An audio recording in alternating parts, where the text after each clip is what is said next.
Saludos mi gente de Historia Callejera. La calle no perdona, te lo dice Cristian Batista, cariñosamente Mutombo, la cuarta leyenda. Quiero hablar acerca del poder persuasivo de la delincuencia en la vida de nuestros jóvenes, de nuestra sociedad o del mundo. ¿Cuáles han sido las consecuencias que trae la delincuencia? La delincuencia es un fenómeno que ha venido a lo largo de la historia destruyendo familia, absorbiendo familia, absorbiendo talento, capacidades,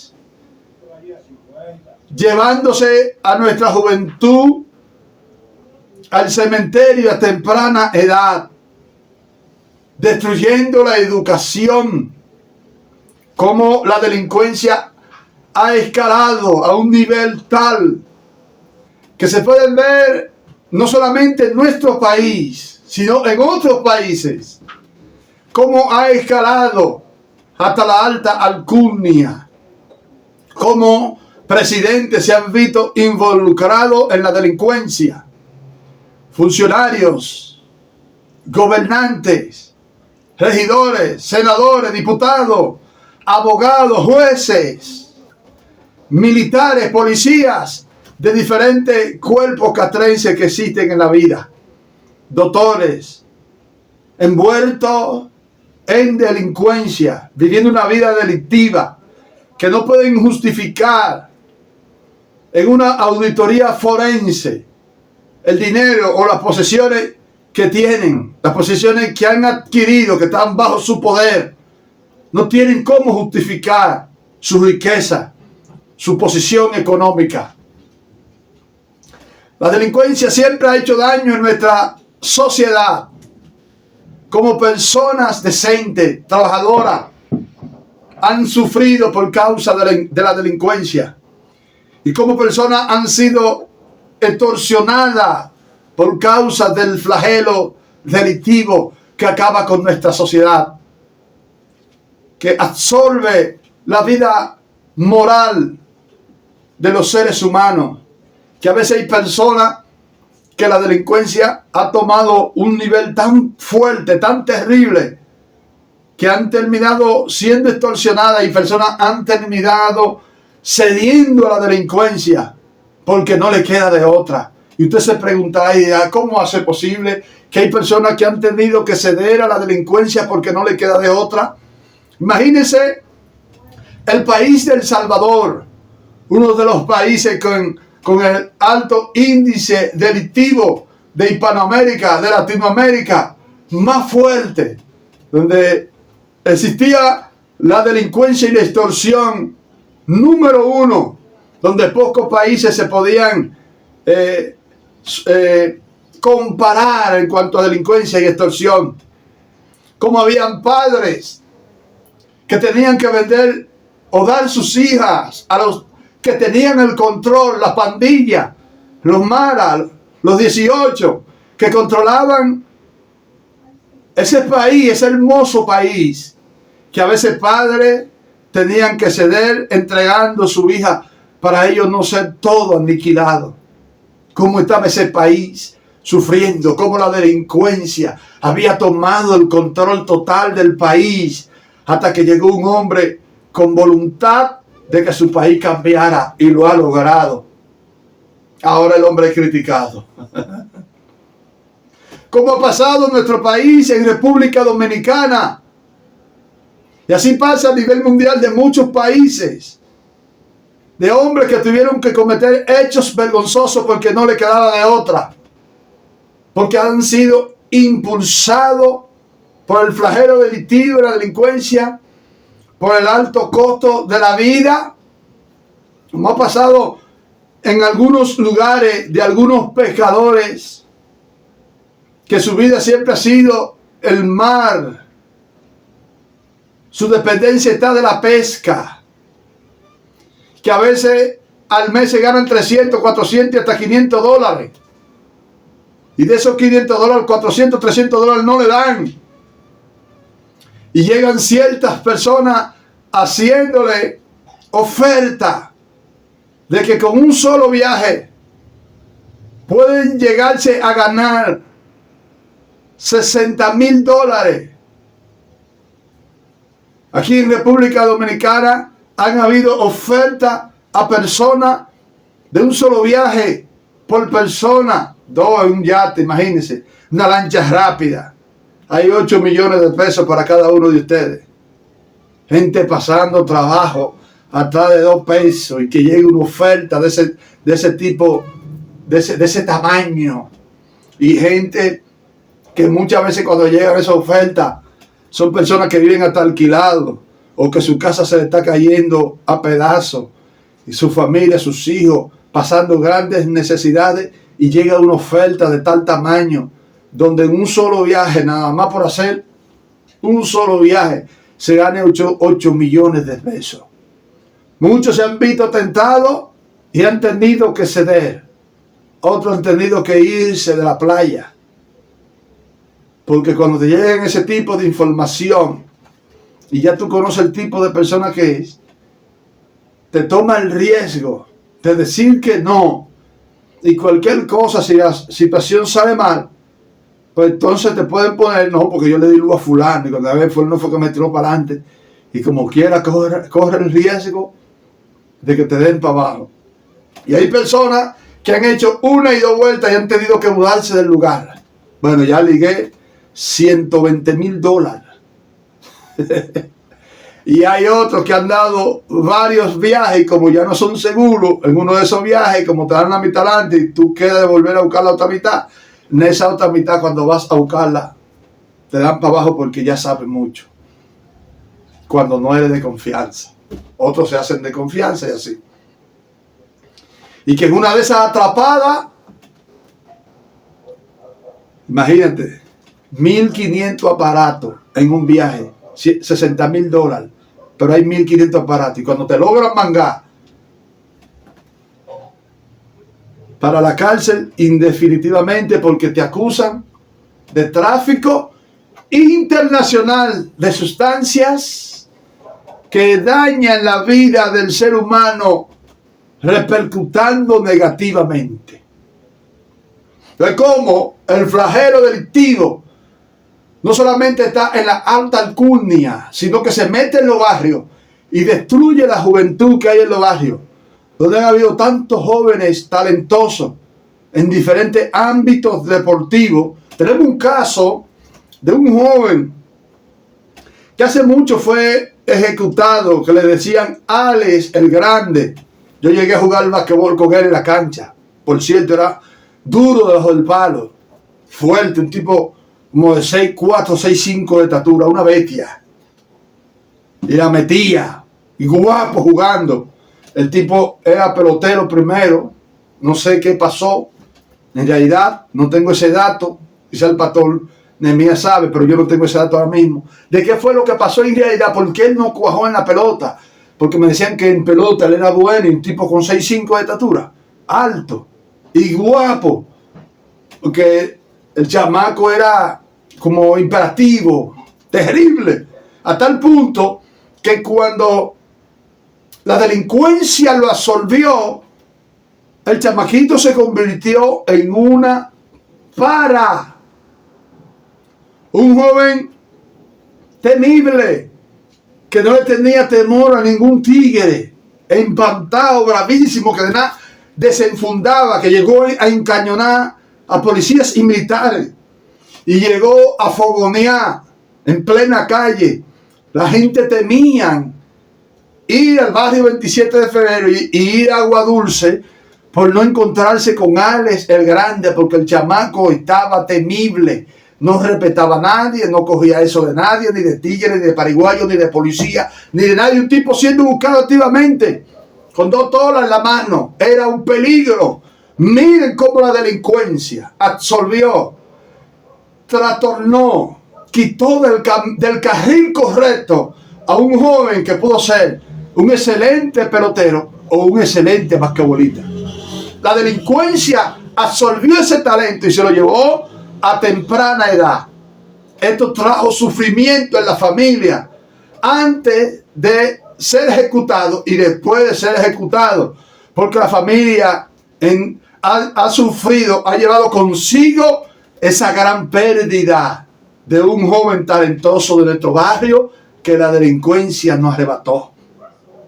Tenemos muchísimos otros jóvenes más que han sido talentosos, que pudieron ser abogados, que pudieron ser gente de bien en la sociedad, y cómo la delincuencia lo absorbe, lo arrastra. Tengo el caso de un amigo mío que le llamaban Momo, de la calle F de Gualey. Uno de los chamaquitos con un talento deportivo extraordinario. Una estrella, un excelente basquetbolista con un manejo de balón único, movimiento increíble, que la metía de larga y corta distancia, que penetraba por cualquier área de la cancha, por el lado izquierdo, el lado derecho, buen defensor, bravo, jugando, guapo, con visión. Tenía una combinación de Magic Johnson y Michael Jordan. La pasaba de uno pase terrible, un manejo de balón tremendo y la metía de todos lados, y era guapo, jugando basquetbol, no tenía miedo. Como la delincuencia porque la delincuencia abarca muchos ámbitos de la vida. Sí, ¿cómo va a ser la delincuencia así? Hay personas que usted no lo va a ver vendiendo sustancias, ni consumiendo sustancias, ni asaltando, pero el usted estar en sitio de vaciladera y tener relaciones con diferentes tipos de mujeres, esos son actos delictivos del bajo mundo, del tigueraje. Vivir una vida de parranda, de bebedera, de fiesta, de bebida, de juca, de party, esos son actos delictivos. La gente piensa que el acto delictivo es asaltar, vender y ejecutar. La delincuencia tiene muchas ramas. Cuando usted vive una vida desordenada a ese nivel, que usted logra tener diferentes tipos de mujeres, que hace actos sexuales indebidos, esa es una vida no ejemplar. Esa es una vida no agradable. Y el pana mío, mi compinche, mi hermano amigo Momo, duro de verdad, la vida lo golpeó con una enfermedad inmunológica y se lo llevó muy joven. Mire hasta dónde llega la vida desordenada. Tenemos uno de los mejores basquetbolistas del barrio, Eddie Sosa, le apodaban Eddie Jordan. Estuvo preso en la Victoria en Najayo, y el tipo era una excelencia con el balón en la mano. Uno de los mejores basquetbolistas que ha habido en la historia de nuestra República Dominicana a nivel carcelario, con un manejo de balón, unos movimientos únicos a tal punto que con algunos 5 o 6 de estatura le apodaban Eddie Jordan, aunque tenía limitaciones en su juego porque no tenía un tiro ni de media ni de larga distancia, no tenía tiro, no tenía un buen Johnson, no tenía una buena jumpa, y aún así, no teniendo eso, con todas las cualidades que tenía, el hombre te metía más de 20 puntos por partido. A tal punto que en una ocasión, el famoso leyenda Lolo Regú fue a la cárcel de la Victoria y se sentó, dijo: no voy a jugar, voy a ver a ese basquetbolista, a Eddie Jordan.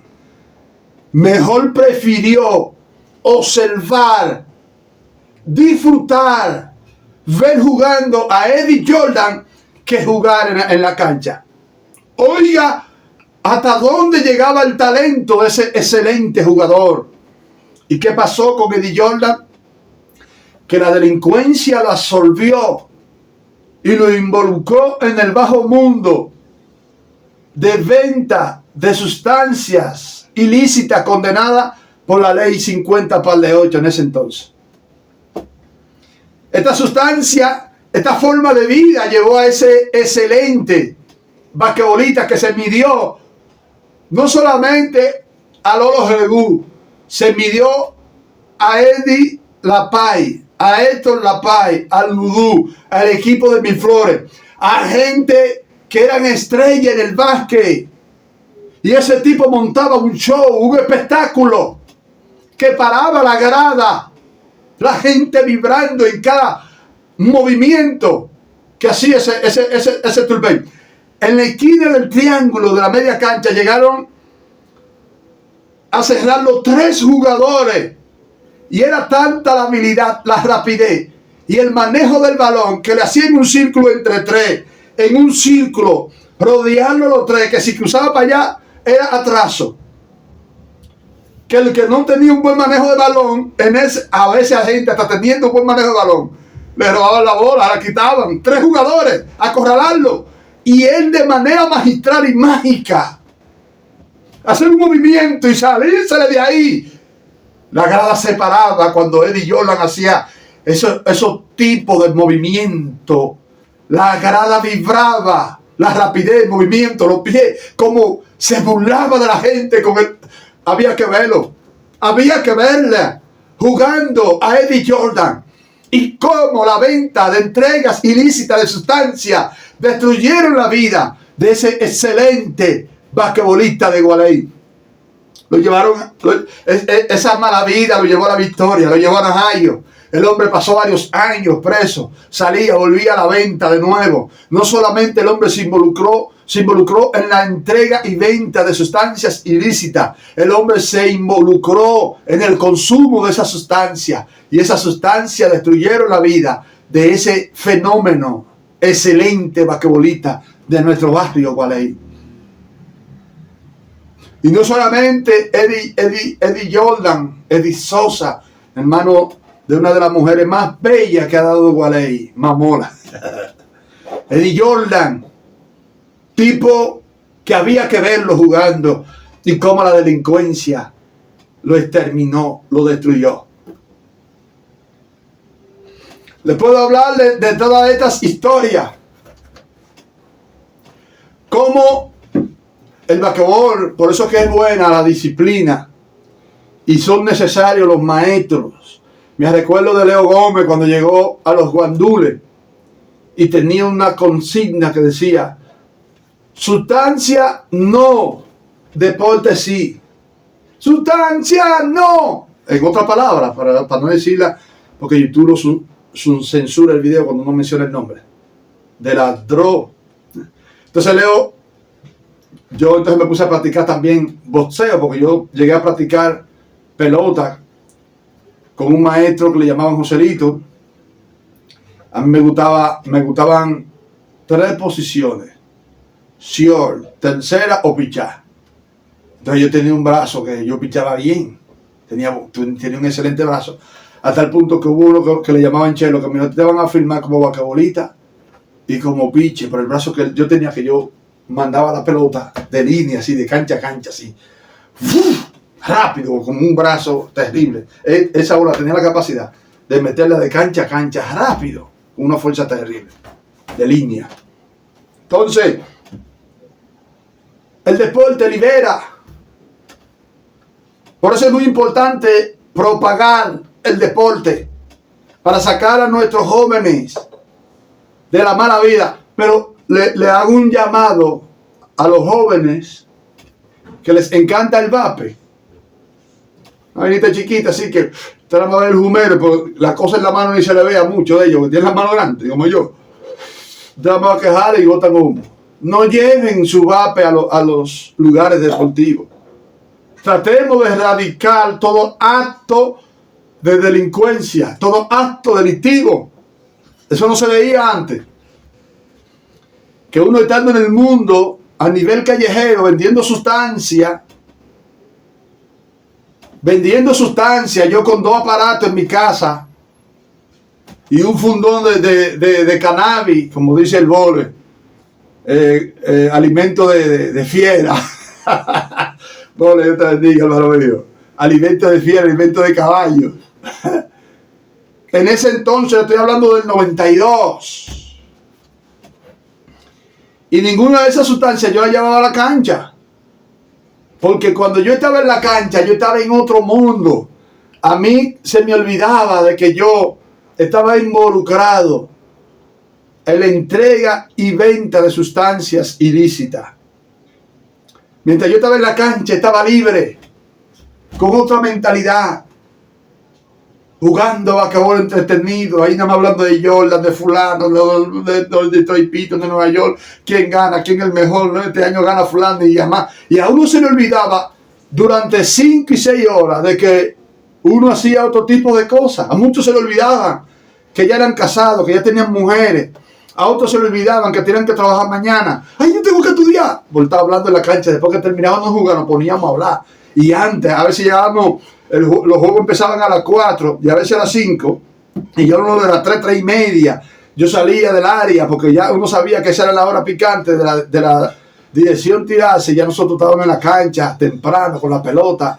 Ya una hora y media antes hablando, ahí para allá habíamos 7, 8 y ven llegando el paso, así fulano, hablando de basquetbol. Ahí uno se entretenía que de las 3 de la tarde, a veces nadaban las 7, las 6 de la tarde, las 7 y media, jugando basquetbol 3 y 4 horas, a veces llegaba hasta las 8 a mi casa. Fulano, tú estabas, chacho, vino un coto, me dijo, ¿qué? Que quería, pero tú no estabas aquí. Digo, yo tenía que ir para la cancha, tú sabes que yo de lunes a viernes estoy metido en la cancha. Y me pasaba el día entero tuteando. Y después de las 8 de la noche me bañaba, cenaba, subía para la esquina, amanecer prácticamente casi a 3, 2, 4 de la mañana, dependiendo cómo estaba el ambiente. En esos tiempos cuando eran virgen las esquinas, que habían costumbre a toda hora. Entonces, llegaron momentos que en el 92 jugamos torneo distrital, donde allí en ese torneo distrital yo quedé líder en puntos a nivel jugando ya un basquetbol organizado. Yo representé al club Héctor J. Díaz dando pela, metiendo más de 30 puntos por partido,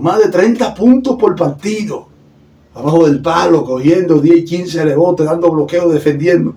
Yo era un león jugando.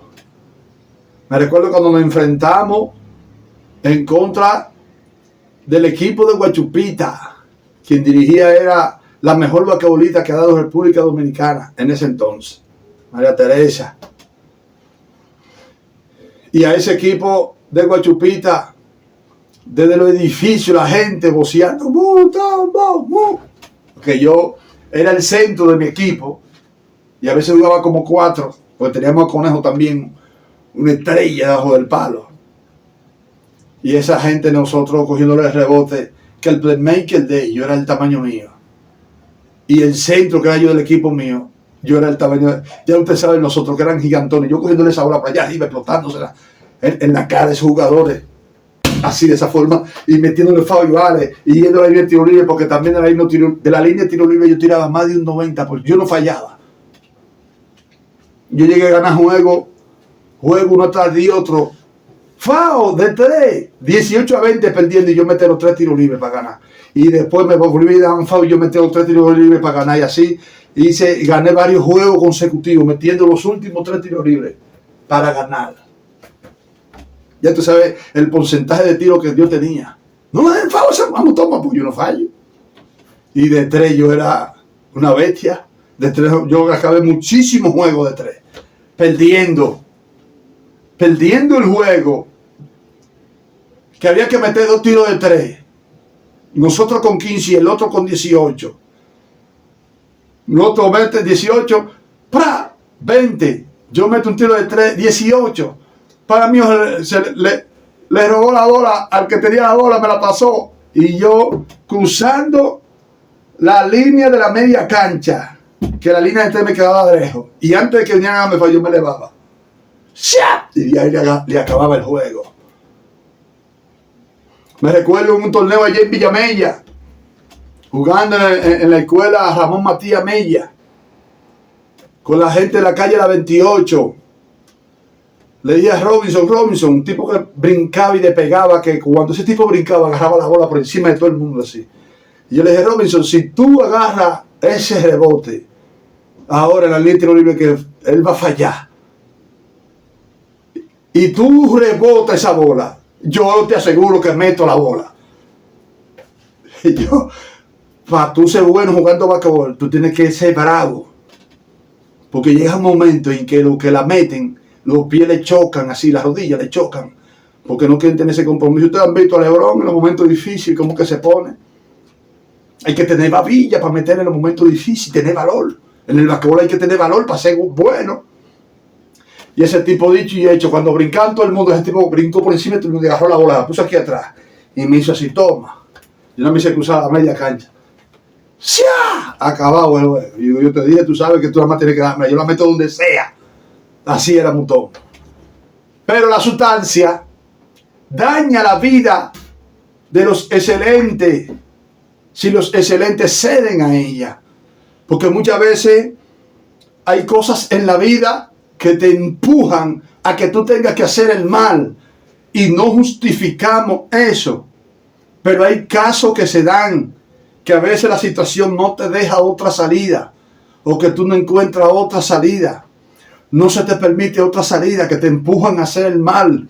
Por eso es que como sociedad, yo alzo la voz de que ayudemos a muchos jóvenes que no encuentran salida, de que seamos más efectivos con el deporte, con la educación, que le brindemos oportunidades a nuestros jóvenes, porque quizás muchos han tenido la oportunidad, otros no, a otros no les es fácil. En estos días yo estaba en la cancha viendo unos jóvenes jugando fútbol descalzo a las 3 de la tarde. Y yo sé que eso no es porque ellos quieren. Y a veces hay jóvenes de esos que tienen el deseo de estar en el deporte, pero su familia son de escasos recursos, que le compran unos tenis apenas o unos zapatos para que vaya a la escuela, y la familia no le permiten que con esos mismos zapatos que vayan a la escuela vayan a la cancha, porque destruyen el par de tenis rápido y entonces después no tendrán calzado para ir a la escuela. Y como a veces son padres de escasos recursos, como está la situación, esos jóvenes entonces por el vicio se ven obligados a estar en la cancha jugando descalzo. Cuando yo lo vi a ellos jugando descalzo en la cancha, a mí se me abrieron los ojos, porque yo llegué en un momento a estar en la cancha jugando descalzo porque no tenía tenis. Y me recuerdo de un hombre en Gualey, Tiguerón, que botó unos tenis. Los tenis estaban rotos por un lado, y yo lo encontré en la basura de su casa. Le dije, ¿tú no lo usas más esos tenis? No, ya estaban botando la basura. Pues yo pregunté, y lo cogí, lo cosí con esos tenis, fui a jugar para la cancha. Y con mi tenis roto jugué un torneo que ya estaba no en calentamiento y yo no tenía tenis. Con esos tenis jugué un torneo y fui campeón con mi tenis roto cosido. Y así hay mucha precariedad en muchos jóvenes que están atravesando situaciones difíciles, que se necesita que se levanten mentores en los barrios, que instruyan a los jóvenes hacia el bien, que los ayuden a liberar, a salir de ciertas circunstancias o situaciones que la vida les presenta, para que ellos se conviertan en delincuentes de los barrios. Entonces, nosotros queremos, con nuestro contenido, más que una narración de sucesos del pasado, la gente pueda identificarse con la vida de los jóvenes y ayudemos a nuestros jóvenes a que sean mejores personas. Se lo dice una persona que estuvo preso en el 15 de Azo y que a nivel carcelario jugué varias veces basquetbol a nivel carcelario y me gané mi medalla, me gané mi diploma y me gané mi trofeo. Esta la pude conservar, este diploma del año 1998, mi último juego carcelario, porque mi hermana se llevó ese diploma, lo enmarcó y lo guardó. Por eso existe, porque al uno estar involucrado en los actos delictivos, no le da mente, no le da valor a lo que realmente tiene valor. Estas son medallas del 97, del 96, del 98, del 92, medallas viejas que estaban en poder de mi hermana, que ella la tenía guardada, y yo se la quité, me la llevé para la casa Y la rumbé por ahí después. Cuando empezamos a hacer los tipos de contenido y yo empecé a predicar la palabra, llevarle charla a los jóvenes, después que tuve un encuentro con el Señor, empecé a llevarle charla, empecé a darle valor, pero ya eran tarde, pero por lo menos existen, están ahí.